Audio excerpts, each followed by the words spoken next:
后来乡亲啊，继续来看，家人有一个独居的太太，昨日为中国安徽返来台湾，必须要做14天的居家检疫。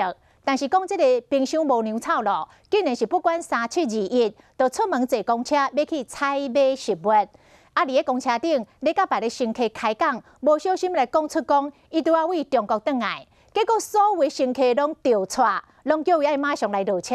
啊，司机马上停车来报警。 他隔离，他没有隔离，他没有隔离。这个啊，差点要跑出来。所以你为什么要出来？我打电话叫起来啊！公车顶的乘客甲司机讲，这车顶有人带对中国返来台湾富人人，无乖乖踮伫厝内走出来坐公车，拍走。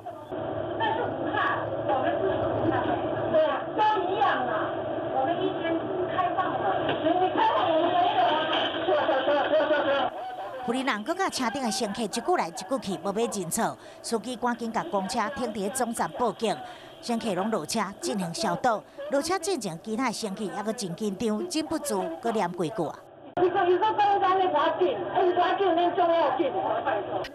原来这富人人因为独居，家己住，厝内冰箱空啊，想要出门买物件，人地上有出入才会走出来。卫生局人员接到通知，嘛赶紧用机车载伊转去。